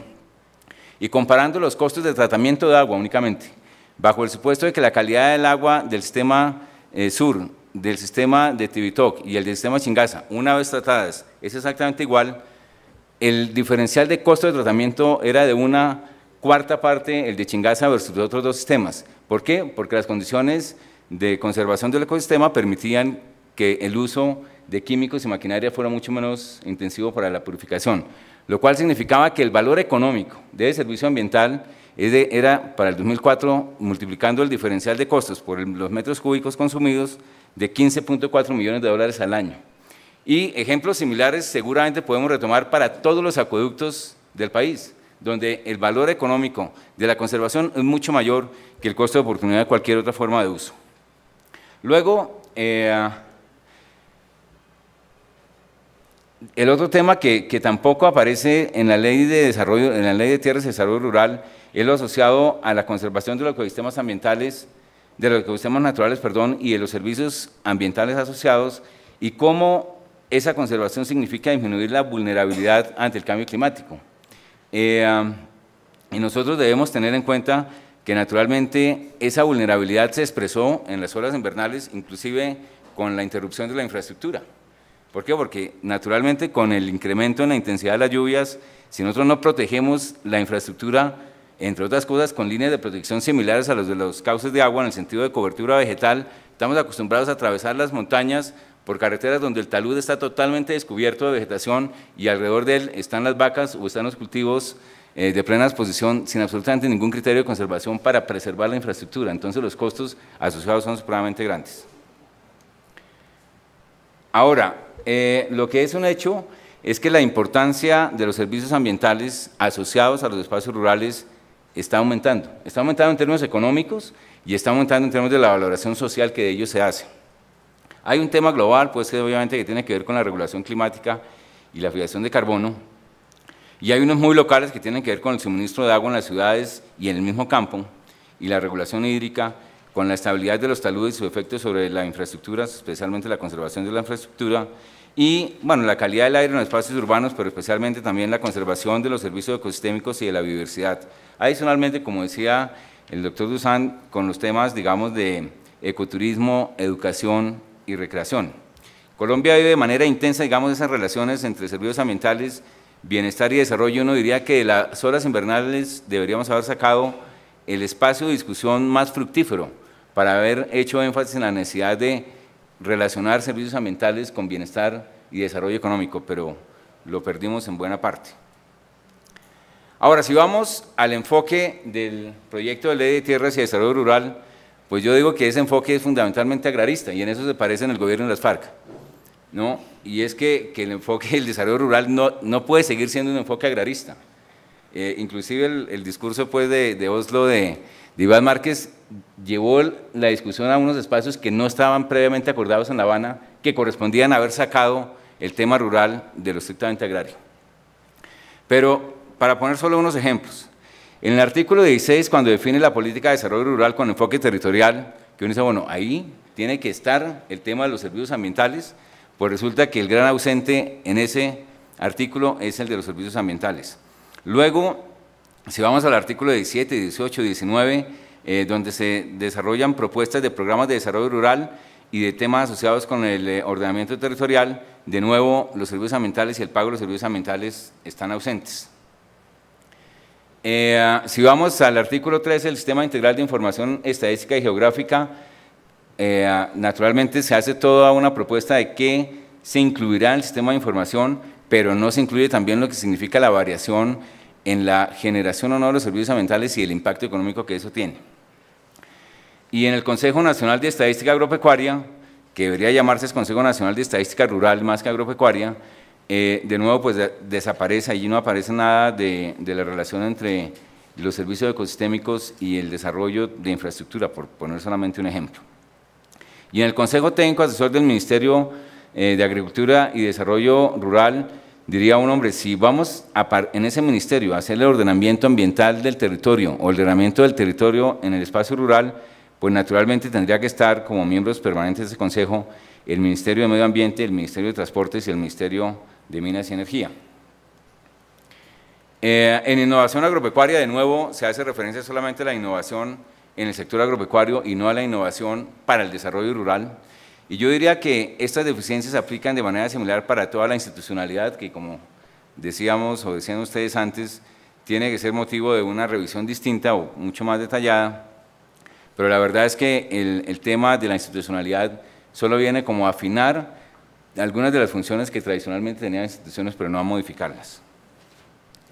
Ahora, en el caso de INCODER, que yo creo que es el más importante porque reúne 4 instituciones que anteriormente tenían otras funciones y que reproduce en última instancia la misma aproximación. ¿Por qué? Porque el INCODER, ¿cuáles son las funciones? Formalización y acceso a la propiedad rural, procesos productivos agropecuarios, adecuación de tierras para uso agropecuario, asistencia técnica agropecuaria, vivienda rural y otros subsidios e incentivos. Y de nuevo allí se omite completamente el tema de los servicios ambientales, del pago de los servicios ambientales y la relación entre conservación y producción. De manera que al final hicimos una fusión de entidades para reproducir exactamente las mismas, las mismas actividades. En términos también, por ejemplo, de la elaboración de los planes de ordenamiento y manejo de los territorios para los grupos étnicos, dada la función ecológica que estos territorios tienen, pues naturalmente, además del INCODER, tendría que estar necesariamente el Ministerio del Medio Ambiente. Ahora, respecto a la adecuación de tierras, pues ya se han dicho varios temas, se han señalado varios asuntos con los cuales estoy en completo acuerdo, como por ejemplo, que es necesaria la reubicación de los productores que están en humedales, ciénagas o áreas inundables, que tenemos que erradicar el concepto de drenar humedales para la adecuación de tierras, que es necesario identificar y manejar adecuadamente los espacios que generan servicios ambientales e incluir inversiones verdes y no solo obras grises en la adecuación de tierras, porque la inversión del INCODER en la adecuación de tierras se hace en las obras grises, más no en las zonas, en las inversiones verdes. Los usuarios de los distritos de riego tendrían que incorporar como parte de sus actividades el pago de los servicios ambientales para la regulación hídrica, porque no es que haya una oferta hídrica estable. Alguien esta mañana daba la sensación en su discurso era que la oferta hídrica para los para los distritos de riego era estable. Eso no es estable, eso depende del manejo que hagamos de las fuentes y por lo tanto de la inversión que hagamos para conservarlas. Y finalmente que el INCODER debería expropiar a quienes no cumplen con la función ecológica de la propiedad privada. Bueno, en términos de la relación entre conservación y producción, pues como dije anteriormente, esa relación se da en todos los predios y no solamente en la relación entre predios productivos y áreas de conservación, sino que en todos los predios productivos esa relación se expresa y que es necesario entonces pensar en que la función ecológica es una prioridad no solamente para la expansión de la frontera agrícola, sino al interior de las áreas hoy tituladas. Respecto a cómo garantizar la función ecológica de la propiedad, pues desde luego, como se ha dicho aquí, es expropiar a todo propietario que no garantice esa función, pero las funciones ya las tenemos identificadas, no tenemos que discutir mucho respecto a cuáles son para justificar el no poner en ejecución, digámoslo así, la legislación. Y la función ecológica debería pasar a ser un elemento que definiera las posibilidades de uso de los predios privados. Finalmente, el pago de los servicios ambientales es una herramienta de equidad, porque claro, el punto es, y eso si recorremos las zonas de minifundio andino, lógicamente si todas las tierras van a tener y van a cumplir con la función ecológica de la propiedad, pues muchos pequeños productores se van a quedar sin espacio para producir. Por eso el pago de los servicios ambientales a los campesinos pobladores y usuarios de las partes altas es crítico en el ordenamiento de las cuencas para mejorar los servicios ambientales y al mismo tiempo mejorar la distribución de ingresos en la relación urbana-rural. O sea que la transferencia hay que hacerla si nosotros queremos hacer efectiva, digamos, esa ley. De lo contrario, naturalmente lo que hacemos es disminuir la capacidad productiva de los pequeños productores campesinos si no hacemos esa compensación rural-urbana por el cambio de uso del suelo. Bueno, esto hace referencia al mismo tema de los programas de desarrollo rural con equidad, donde el tema de las compensaciones por los cambios de uso debería ser una herramienta para la transferencia de recursos de los sectores urbanos a los rurales o de los sectores productivos de las partes bajas a los de baja productividad de la parte alta, y que esto no aparece tampoco en la ley de tierras. Finalmente, el tema de minería, y ya pues fue mencionado por varios de los panelistas, por lo tanto, pues es evidente que la preocupación que manifestaba ayer el ministro de Agricultura de que la minería puede afectar el 53% de la producción del área bajo producción agropecuaria si se hacen efectivos todos los títulos mineros, pues muestra la necesidad y la urgencia de hacer compatible el Código Minero y la Ley de Tierras y Desarrollo Rural, entendiendo que por razones de interés público hay lugares en los cuales definitivamente no debe haber minería. Respecto al tema de las concesiones de uso de superficie, yo lo resumiría diciendo, hombre, eso es como cuando uno alquila un carro. Si usted alquila el carro por 10 días, le da todo el palo que le puede dar y a los 2 días lo entrega y alguien se encargará ya de cambiarle el aceite, de lavarlo y de mantenerlo. Cuando usted hace una concesión de uso de superficie pasa exactamente lo mismo. Es lo que hace hoy un papero en el páramo. ¿Qué hace? El tipo utiliza la tierra, agota los recursos, pero saca la cosecha de corto plazo que le interesa. Entonces yo creo que uno de los problemas de estas concesiones de uso es el impacto que tendría sobre el sostenimiento de la base productiva de largo plazo en el sector rural, especialmente en el relacionado con el sector agropecuario. Ahora, el tema de reservas campesinas, pues es muy bueno que efectivamente se haya retomado la ley 160 de 1994 en este aspecto, que tuvo que ver con una propuesta de frenar la expansión de la frontera agrícola, donde el Estado pues, se propone hacer una serie de apoyos a una estabilidad del colono para evitar que sea un colono itinerante y que tiene obviamente unos compromisos de inversión, pero también una contraprestación, y es que no puede el colono vender sino hasta 2 años después de haber sido beneficiario del programa, bajo pena de tener que reintegrar los recursos que le hayan transferido desde el Estado. Esto pues indudablemente sería muy productivo que se llevara a cabo no solamente digamos para crear zonas de reserva campesina en áreas de expansión de la frontera, sino al interior mismo de la frontera agrícola. Y el programa de ley de tierras pues sí tiene unas consideraciones muy acertadas respecto a qué tipo de proyectos, qué tipo de actividades y cómo combinar digamos los aspectos de conservación y los de control para las zonas de frontera, para las zonas de reserva campesina, y esto debería hacerse extensivo no solamente a las áreas de reserva campesina, sino en realidad a las áreas digamos de producción agropecuaria. Bueno, ya pasando a las conclusiones, lo primero, pasamos a conclusiones también, es que el sector agropecuario es solamente uno de los múltiples aspectos en la planificación del desarrollo rural y que la planeación del desarrollo rural debe tener como marco de referencia el uso del espacio rural, los servicios ambientales y el impacto que esto tiene sobre el desarrollo socioeconómico nacional, que el Estado debe generar la plataforma para hacer efectivo el pago de los servicios ambientales e incentivar para la conservación o generación de los servicios ambientales, intervenir para incentivarlos, regulando con incentivos y precios y dentro del propósito de la equidad social.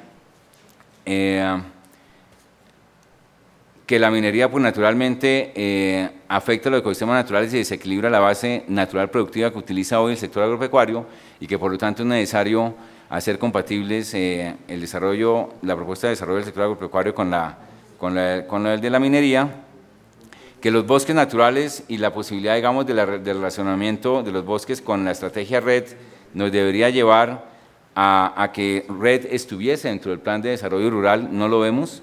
Y finalmente, y algo relacionado con lo del proceso de paz, que es esta última diapositiva, si uno mira el acuerdo general, digamos, de Cuba de febrero de este año, donde se hablaba del desarrollo agrario integral, allí se hacía referencia al acceso y uso de la tierra, al manejo de las tierras improductivas, a la formalización de la propiedad, a la fijación de la frontera agrícola y la protección de las zonas de reserva, al desarrollo de la infraestructura y la adecuación de tierras, a la necesidad de estímulos para la producción agropecuaria y la economía solidaria y cooperativa, asistencia técnica, subsidios, créditos, generación de ingresos, mercadeo de productos agropecuarios y formalización laboral, y al sistema de la seguridad alimentaria. Todos ellos temas relacionados obviamente con el tema agrario, ¿no? El acuerdo se refiere entonces a los temas de propiedad del suelo y a la dinámica y desarrollo del sector agropecuario, y el acuerdo no incluyó discutir todas las actividades económicas que se realizan en el espacio rural, ni la relación rural-urbana. Eso no está dentro del acuerdo, digamos, de Cuba del 2012, de La Habana. Temas como minería y los tratados de libre comercio, que podrían ser retomados como parte de una propuesta futura de una campaña de la FARC, pues desde luego pueden tener que ver con el desarrollo rural, pero no fueron considerados en el acuerdo marco. Por lo tanto, yo creo que la alternativa y la propuesta es que naturalmente la discusión de todos estos temas que tienen que ver con el desarrollo rural, pero que no están dentro del concepto de desarrollo agrario integral que las dos partes aceptaron discutir, deberían llevarnos a que la aplicación del acuerdo general se focalice en lo que las partes acordaron era el desarrollo agrario integral, y dejemos para una discusión posterior, obviamente, distintas a las que dan viabilidad o no a un acuerdo de paz, estos otros temas que forman parte del desarrollo rural. Muchas gracias. Bien, bueno, vamos entonces a abrir nuestra discusión con el público, un conversatorio rápido, digamos, si les parece bien, para salir a la 1:30 a almorzar, que ya tenemos un poquito de hambre. Yo quisiera retomar algunos aspectos de la intervención de Juan Pablo en relación con el enfoque agrarista de la ley, y en eso quisiera un poquito empezar con una contradicción, y es si realmente es un enfoque agrarista y debería ser un enfoque agrarista o es un enfoque agropecuario, porque realmente lo agrario es el campo y es la más alta expresión de los sistemas naturales que soportan las actividades productivas, no solamente de agropecuarias, sino esas que le dan soporte también al desarrollo urbano y justamente a través de esa provisión de servicios ecosistémicos. Quizás coincido más con el doctor Dusan al decir que tiene un enfoque más agropecuario, pero es que desde hace varios años tenemos un conflicto que no sabemos qué es lo rural y qué es lo territorial. Hasta hace poco teníamos el Ministerio de Agricultura y Desarrollo Rural y el Ministerio de Ambiente y Desarrollo Territorial, y yo decía, ¿cuáles entonces son esas competencias? Porque tenemos que fraccionar el territorio, qué es lo rural y qué es lo territorial, y aquí nos estamos enfrentando con esa ley que nos propone un desarrollo rural con un enfoque territorial. Un enfoque territorial donde lo rural parece ser de nadie, y yo creo que aquí sí hay que reivindicar que al fin y al cabo el sector agropecuario ha tomado una posición de liderar nuevamente una propuesta de desarrollo rural donde por supuesto hay un sesgo agropecuario, pero hay una fuerte intención de mirar lo rural con ese enfoque territorial de manera más intersectorial, de manera más amplia. Muchos avances hemos visto, pero sin lugar a dudas la complejidad del tema hace que esto debería ser el inicio de un foro permanente hasta lograr consolidar un proyecto de ley que responda de una manera más adecuada a tener un modelo de desarrollo rural sostenible como quisiéramos, equitativo y respetuoso del medio ambiente y respetando y garantizando la provisión de los servicios ecosistémicos. Bueno, abro entonces la sesión de preguntas. Tenemos 4 ponentes con 4 aportes desde diferentes elementos. No sé quién tiene inquietud. Detrás de la columna veo una mano y por allí veo otras. Sí, vamos a tener el micrófono de soporte. Muchas gracias. Yo soy estudiante de Sociología de la Universidad Nacional. Quisiera preguntar sobre el tema de zonas de reserva campesina, porque digamos el tema de estas zonas, digamos, se evidencia una mayor profundidad en cuanto al tema de la economía campesina, al tema de restablecer cierta autonomía, cierto control regional, una mayor participación de las organizaciones sociales, en el sentido que, digamos, la ley también propende que estas organizaciones realicen un plan de desarrollo alternativo en donde se encamine hacia la protección de sus territorios, en fin. Pero digamos que eso se contrapone un poco con el tema del plan de desarrollo nacional y los planes de desarrollo departamentales, en cuanto a que se sigue evidenciando un modelo extractivista, un modelo minero muy fuerte, que digamos también estas zonas son álgidas en temas de conflicto, son álgidas en temas que son zonas de colonización, zonas de muchos cultivos ilícitos. Digamos como que yo veo cierta contraposición en cuanto a la figura misma de las zonas de reserva.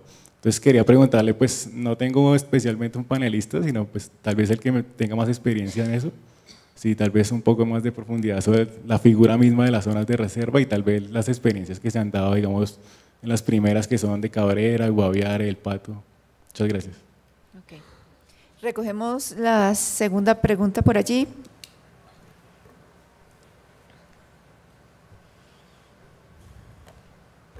Gracias. Bueno, al doctor Dusan tal vez hacer la precisión de que cuando se hace referencia al proyecto de ley que hace tránsito actualmente en el Congreso sobre el tema forestal, no es el de ley forestal comercial, sino es una ley de reforestación comercial que es muy particular de esa actividad y que pues naturalmente también tiene una serie de implicaciones sobre el tema, pero no, para que no quede pues en el ambiente que es que se está tramitando una ley forestal como que la que ya conocimos, pues que fue objeto de tanta controversia en el país. Es una ley de plantaciones forestales comerciales. Y bueno, la pregunta sería un poco para Juan Pablo sobre el criterio de considerar arcaico el criterio de vocación de uso forestal o agrícola o pecuario que pueda tener el territorio, porque pues esa consideración no tiene por qué invalidar el hecho de que hay unas conexiones de esos ecosistemas con el tema de la relación ciudad-campo y con el tema de servicios ambientales. Yo creo que el ejemplo, digamos, patético de eso se ve en el caso del uso que se hace de los bosques naturales desde el punto de vista productivo, y en ese sentido hay una conexión de todo lo que allí se obtiene que llega a todas las ciudades, y ese vínculo lo que muestra es la poca contribución que desde las ciudades se hace con esa clase de uso, cuando las poblaciones que aprovechan hoy bosques naturales en Colombia para sacar madera, que pese a quien le pese, siguen siendo muchas y sigue siendo la mayor cantidad de la producción de madera en el país, el 80%, y esas comunidades continúan viviendo en la pobreza, en la miseria y sin ningún apoyo del Estado, cosa que en todo el proyecto de ley brilla absolutamente por su ausencia. Pareciera que hubiera una gran novedad en decir que ahora se pueden titular zonas de reserva forestal con un carácter excepcional que además no se aclara por ninguna parte, porque si hay algo peligroso en Colombia es que algo sea excepcional o algo sea temporal, porque termina siendo general o termina siendo permanente. Entonces ese tipo de aspecto no queda bien claro allí. ¿Por qué es excepcional la posibilidad de titular zonas de reserva forestal? ¿En qué condiciones se daría?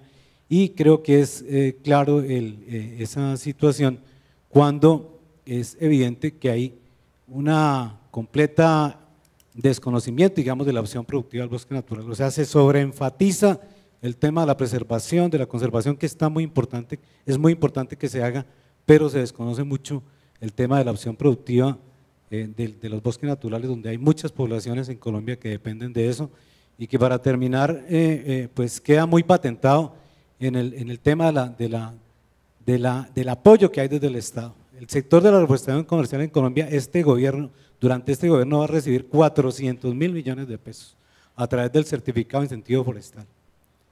Y eso comparémoslo con las cifras que nos dieron esta mañana de cuánto se invierte en un año en el campo.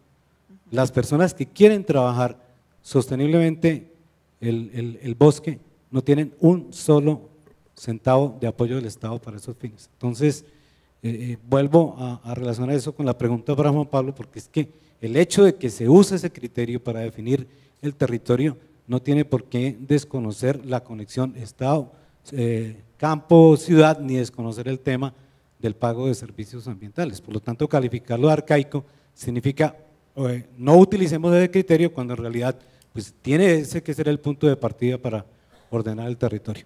Bien, vamos entonces, no sé si Jaime, doctor Dusan, sobre el tema de zonas de reserva campesina, Yamile.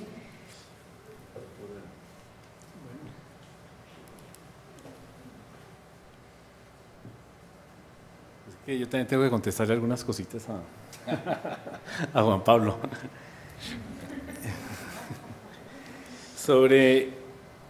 Tú decías que en las zonas, la figura de las zonas de reserva campesina en zonas de conflicto, de alto conflicto no sería viable precisamente por todo ese estado de cosas que se presenta.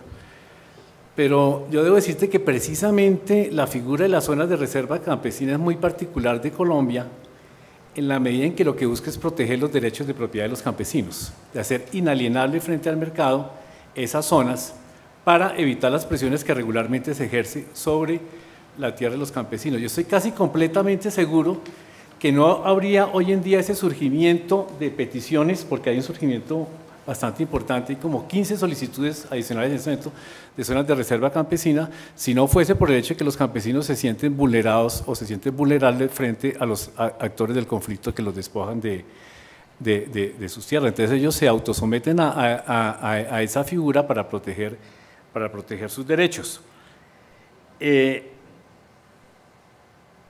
Y aprovecho para contestar una observación que hace Juan Pablo. Las zonas de reserva campesina en la legislación original, la ley 160, se establece que deben ser o que se pueden crear únicamente en zonas que vienen de baldíos o que son predominantemente de baldíos. En el proyecto de ley de tierras y desarrollo rural se establece lo que tú solicitas. Se da curso a tu observación, es decir, que se pueden establecer en cualquier parte del territorio nacional, se pueden establecer dentro de la frontera agrícola. Esa es una novedad de las zonas de reserva campesina.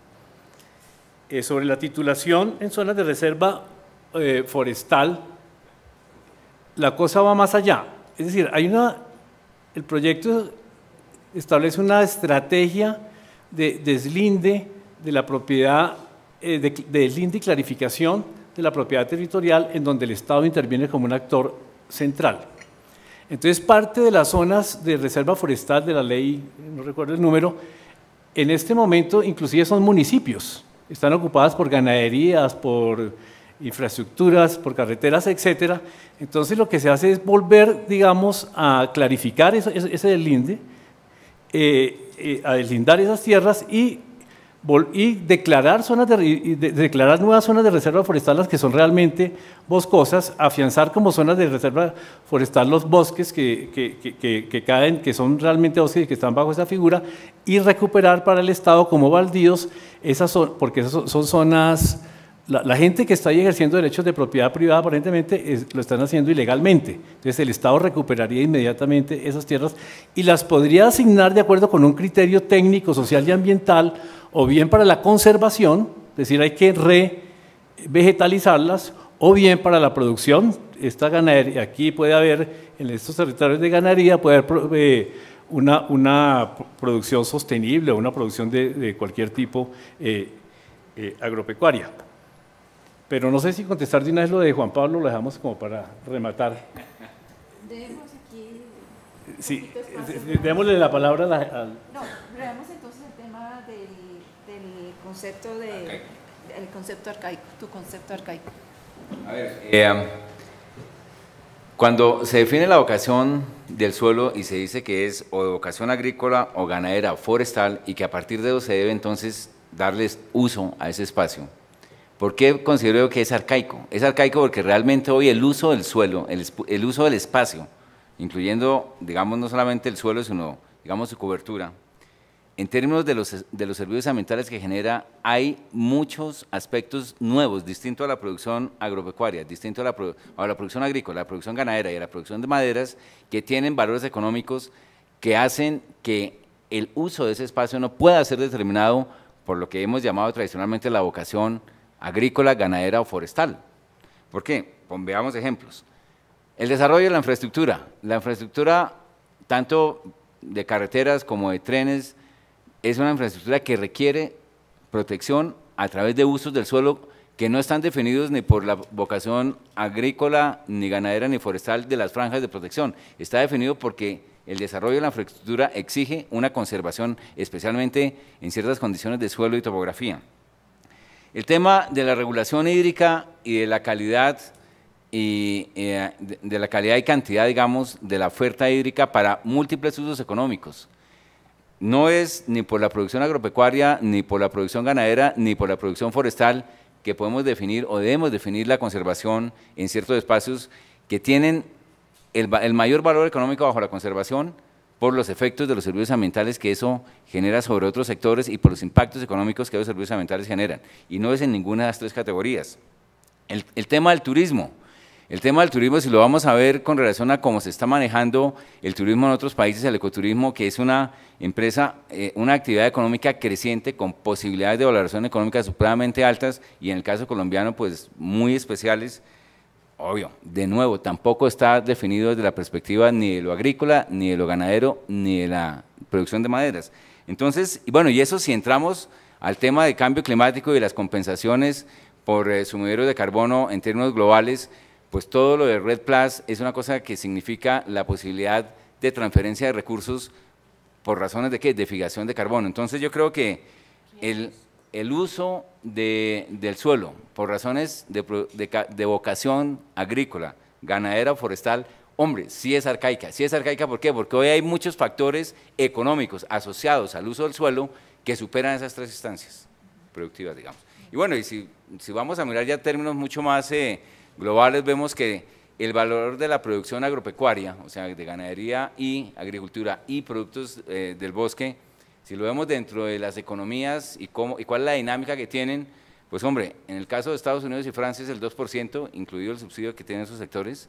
En el caso de Colombia es el 7%, claro, eso no niega la necesidad de la seguridad alimentaria y todas esas otras cosas que son, digamos, otros factores, pero sin duda vamos viendo es que los usos de los espacios rurales cada día están más asociados con temas distintos de la producción estrictamente del sector. Bueno, yo quería también un poco contestar algo, Jaime, mirando con el tema de zonas de reserva campesina. Yo indiscutiblemente creo que el proyecto de ley tiene una serie de aspectos muy interesantes, como el enfoque territorial y como una visión más integral de la ruralidad y del campo. Pero, y seguramente es una mejor apuesta para un marco jurídico mejor, para mejorar el marco jurídico en la materia. Sin embargo, a mí me deja siempre una serie de inquietudes respecto a figuras que se contemplan allí y que uno no sabe exactamente cuáles van a ser los efectos que van a tener. María Teresa lo planteaba, el tema de las zonas el tema del derecho real a la superficie, pues indiscutiblemente puede ser una manera de que el Estado administre mejor los baldíos, cuando se hacen sobre baldíos, las tierras de la nación.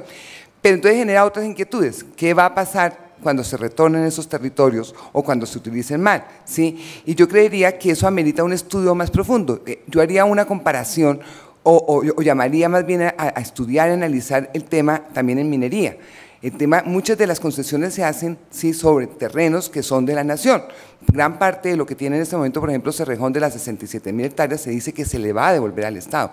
Y se supone que ahí hay un pasivo ambiental que debe ser cubierto por la empresa. Y se supone que tiene que hacer unas actividades de reforestación. Y lleva 3.000 hectáreas reforestadas después de haber abierto un hueco, un orificio gigantesco.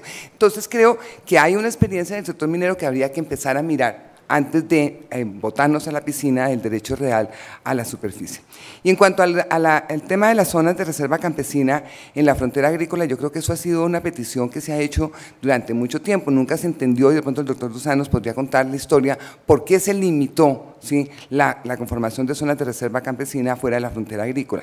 Pero también esa figura, como se está pensando, y mirando el caso de Montes de María, genera también algunas inquietudes. Cuando uno mira que en el caso de Montes de María se quiere crear la zona de reserva campesina incorporando la gran producción palmicultora de la zona con el condicionamiento a los pequeños productores de que siembren palma para esa gran plantación y esa planta, entonces la pregunta es, ¿esto es equidad? ¿Esto es un modelo participativo donde se construye con todos los actores o es una imposición de ese otro modelo? Y por último, en el tema de las zonas de reserva forestal de la ley segunda, pues indiscutiblemente, ciudades como Mitú, sí, hay que mirar qué se va a hacer, porque está metida en la zona de reserva forestal de la ley segunda. Ya pasó en el caso de Valledupar, que tuvo que levantarse la prohibición de sustraer zonas de reserva forestal en zonas de frontera, pero eso necesariamente ha implicado un reordenamiento y el acceso a la propiedad a aquellos sectores menos favorecidos del campo, y creo que tampoco las experiencias son muy positivas en la materia. Y no es una crítica al santismo, el tema era otro, el tema es el modelo de desarrollo. Jaime, la contrarrespuesta y bueno, creo que vamos cerrando. Dos cosas puntuales sobre lo que dice Yamile. El derecho real de superficie, cuando proviene de tierras fiscales o de baldíos del Estado, revierte al Estado cuando el superficiario no cumple los requisitos que le exige el Estado mismo. Entonces, su uso adecuado dependerá pues de la capacidad institucional del Estado. Sí, pero pues eso se puede, cualquier ley pues depende de la capacidad de hacerla cumplir, porque entonces eliminemos el homicidio del Código Penal y el secuestro, porque no se puede cumplir. Estamos hablando de leyes, ¿cierto? Ahora, que las leyes no se cumplan, que hay unos problemas institucionales, entendía la institucionalidad como las reglas del juego y las organizaciones del Estado que la hacen cumplir, pues es otro problema, pero bajo ese argumento no podríamos hacer ninguna ley porque no se van a cumplir. Entonces estamos tratando de hacer una institucionalidad que responde a problemas centrales y evidentemente la capacidad y la voluntad política del gobierno y del Estado será determinante en que se cumpla o no las cosas, pero ese no puede ser un argumento para echar para atrás una propuesta positiva, me parece a mí. En la ley de ninguna manera se obliga a los campesinos que se quieren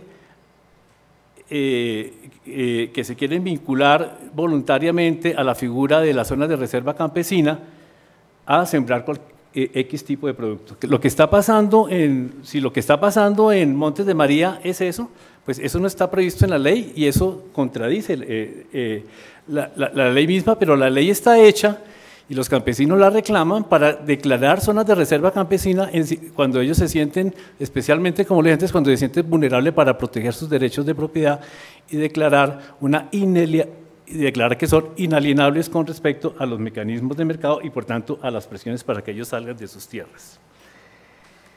Ahora paso a algunos aspectos puntuales de lo que planteaba Juan Pablo. Precisamente es de lo que se trata. El ejemplo que tú pones de la cuenca ya del Pueblito Boyacense, que si la extinción de dominio por vía administrativa se puede aplicar cuando hay violación del Código de Recursos Naturales, por ejemplo, el simple hecho de no tener debidamente cubiertas las rondas, pues pasará exactamente lo que usted dice, lo que usted quiere. Es decir, que hay un efecto demostrativo del Estado y que obligue entonces a los particulares a tomar medidas para evitar esos problemas, evitar caer, digamos, en la posibilidad de que les sean expropiadas sus tierras sin indemnización. Es una cosa bastante fuerte y es tal como tú la planteas.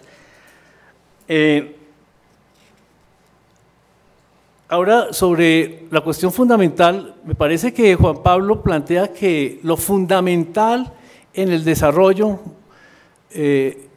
rural o ambiental entendido en el siglo XXI es el pago por los servicios ambientales. Yo creo que exageras un poco. Primero hay que pensar que conservar los servicios ambientales es una obligación de cualquier tenedor de tierras. Ahora, se entiende que campesinos minifundistas que están compelidos a utilizar la tierra hasta su último límite porque no tienen otra posibilidad, puedan ser compensados para reconvertir sus sistemas. Eso es otro punto. Pero aquí hay dos cosas.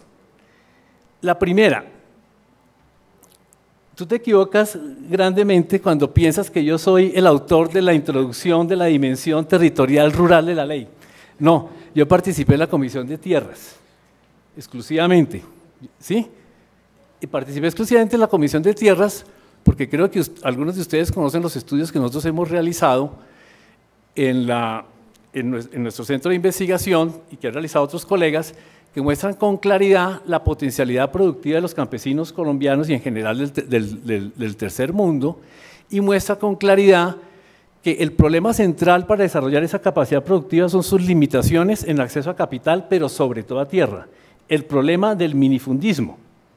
Y participé porque hemos llegado a la conclusión con mucha otra gente de que dos de los problemas centrales en el país es la indefinición y la ilegalidad y la informalidad de los derechos de propiedad, y que ese es un problema que hay que resolver por encima de cualquier, o mejor, para viabilizar, repito, cualquier posibilidad de desarrollo sostenible o no sostenible, neoliberal o socioliberal o no sé qué cosas. ¿Correcto? Es un problema central que tiene que resolver, así suena arcaico y agrarista y se ha calificado con todos los calificativos que normalmente recibo aún de parte del Ministerio de Agricultura, pero es un problema central. El acaparamiento improductivo de la tierra es un problema central y la ley está dirigida fundamentalmente a resolver ese problema. Está dirigida fundamentalmente a resolver el problema de la ganadería extensiva como la forma que viabiliza y legitima ese acaparamiento, y como una forma de apropiación improductiva que no solamente es improductiva, sino que tiene consecuencias ambientales, quizás las mayores consecuencias ambientales, sobre regulación hídrica, sobre erosión, sobre las carreteras, sobre las cuencas hidrográficas, sobre el agua potable, sobre la biodiversidad, sobre los bosques. Es que tumbar 40 millones de bosques para tener 18 millones de vacas, pues es un despropósito, es algo que hay que revertir. Entonces, el problema central, uno de los problemas centrales es el problema de la tierra, que tiene que ver fundamentalmente con el problema ambiental, no es cuento. Ahora bien, si los minifundistas de 1 hectárea tienen que explotar la hectárea hasta el borde del río y en la pendiente más tremenda, laborarla es por una limitación de tierra.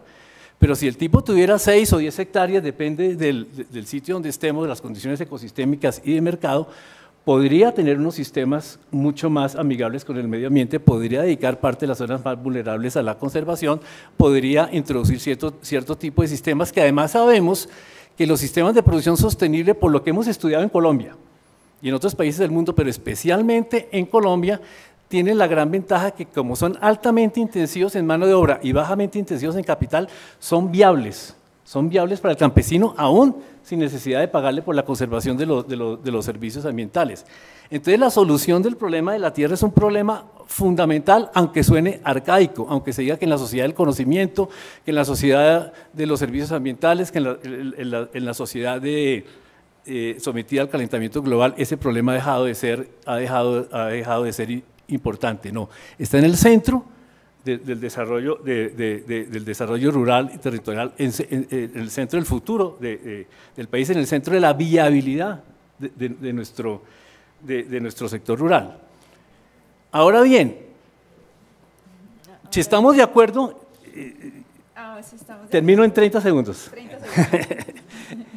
Si estamos de acuerdo en ese problema y estamos de acuerdo a que a este proyecto le faltan algunos aspectos relacionados con la conservación ambiental fundamentales, pues propongámoslos. Yo le invito a Juan Pablo a que los propongamos, los redactemos, pero no solamente como ideas, no solamente como la concepción, que es que le falta el concepto de los servicios ambientales postmodernos del siglo XXI.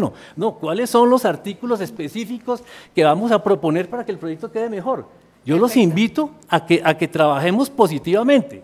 Igualmente que corrijamos lo que hay aquí, de inconveniente. Y me agarro de esa invitación y también de la propuesta que nos hacía el doctor Dusan de tener y aprovechar los espacios de participación que se darán en el Congreso una vez la ley, el proyecto de ley sea radicado. Como le decía, es necesario que tengamos como un foro abierto y permanente en el cual podamos construir las propuestas que permitan concretar en la redacción del proyecto de ley muchos de los elementos que se han planteado. Creo que con esto cerramos y nos vamos a almorzar. Estamos como… No, en el almuerzo. Y nos vamos a almorzar, esperamos estar por aquí como a las 2:15 más o menos.